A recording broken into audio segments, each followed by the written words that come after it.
Time now for an in-depth look at the market news this afternoon, and for that I'm joined on the line by Mr. Daniel Yu, Global Strategist at Yuanta Securities. Mr. Yu, good afternoon. Thank you for making time on this Friday. Good afternoon. Well, let's start with the big picture. That data showing the U.S. economy grew more than expected in the third quarter, but there are plenty of those who say that the American economy is actually slowing down. Looking at business sentiment in the recent Fed Beige Book, for instance, what can you tell us about that, and what do you make of the situation, Mr. Yu? Yes. First of all, let's look at the numbers. The GDP growth rate for the U.S. expanded 1.8% year on year on the third quarter. Over the same quarter, if you look at that number is actually same as the second quarter growth rate. But if you look at the annualized growth rate from the Q-on-Q numbers, so previous quarter multiplied by 4, that number came in at 2.6% Q-on-Q on third quarter, beating the forecast of 2.4%. That is actually quite a good number in a sense that the first 2 quarters of this year showed minus 1.6% and minus 0.6%. So it turned around and showed a positive number, and it came in and better than expected. But it's kind of confusing because if you look at the nominal growth rate, it is definitely slowing down. So it's because of the inflationary pressure that is causing that uncertainties or confusing results.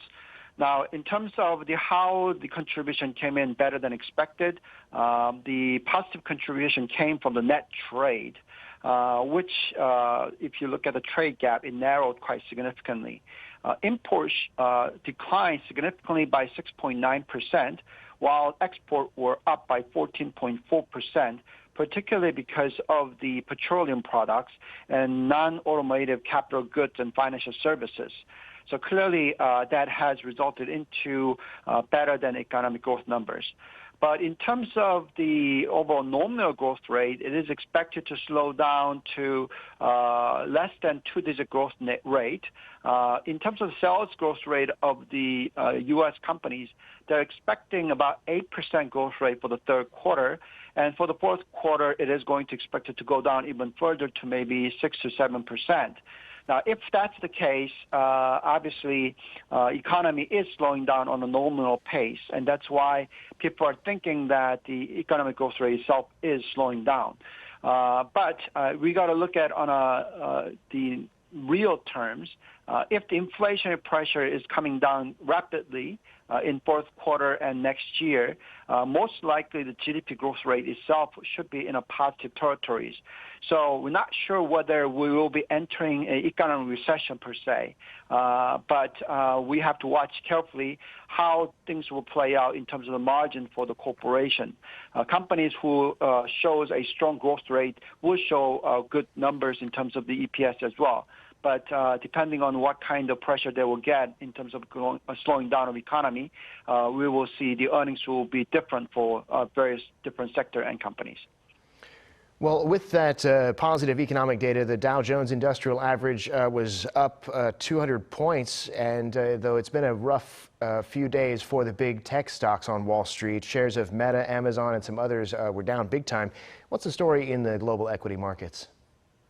Yes, it is also confusing in terms of the equity market reaction, because economic growth rate coming in better than expected has resulted into Dow Jones economic sensitive stocks to do quite a strong performance.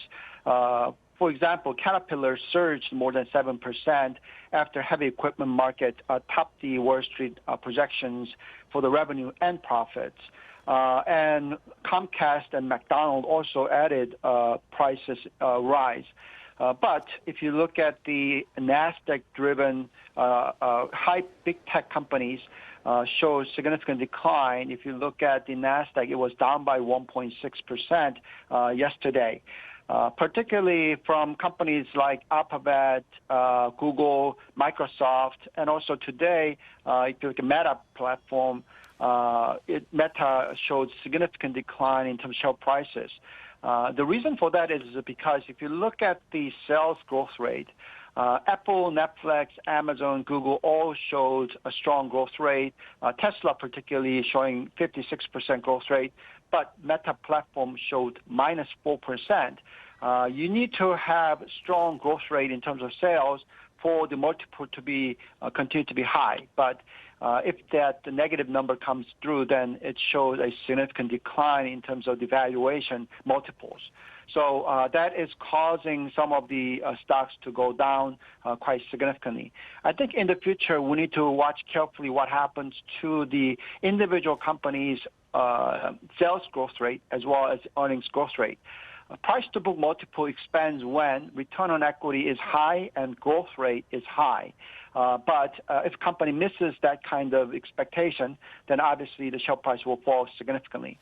And we need to avoid that kind of trend when we invest. So we need to watch carefully how things play out. We do know the economy is slowing down, but if you see companies that show strong growth rate in terms of the productivities and sales numbers and earnings, then those stocks should definitely outperform the market. Right, and here in Korea, stocks today got up into positive territory in the morning, but in the end that didn't hold. Both the KOSPI and the KOSDAQ closing lower. One standout was S-Oil, strongly higher for a third straight session. LG H&H, though, which makes cosmetics, of course using petroleum products, just the opposite. Tell us about the domestic market. Yes, if you look at the domestic market, KOSPI was down by 0.9%, and KOSDAQ is down by more than 1%. In the morning, market was quite reasonably okay, but because of the uncertainty regarding the interest rate environment and continuously uncertainty about real estate market, the PE market, all causing a uncertainty for the overall domestic market. Foreign investors were major seller of the Korean market. They sold about 190 billion won worth of KOSPI, and futures market they sold about 155 billion. Whereas the institutions were the buyer of the KOSPI. If you look at the overall GDP numbers for the third quarter, it slows to the one-year low, expanded only 0.3% Q-on-Q for the September. Which is the slowest pace. And also, if you look at the Korea's business morale, it is down to the 2 years record low. We are hearing that a lot of the PE market, the private equity market, also the real estate market seems to be quite freezing out because of the liquidity condition. Some of the rollovers are happening at interest rate above 12 to 14% for the top major construction companies. If that's happening, then that is significant pressure and stress for the domestic market and domestic consumption. So at a currency weakness, we do know that a lot of the exporters should be doing well in terms of the earnings numbers. But domestic economy and domestic market seems to be in quite a bit of trouble because of a very extreme high interest rate environment and high debt to GDP ratio for consumers. So we need to watch carefully how that plays out. We would not be buyer of a domestic consumption place for the time being because of this kind of uncertainty in interest rate and leverage ratios. A lot of uncertainties coming together in one place, Mr. Yu. We'll have to leave it there for today, though. Thank you, as always, for coming on the program, and have a great weekend. Thank you. You too.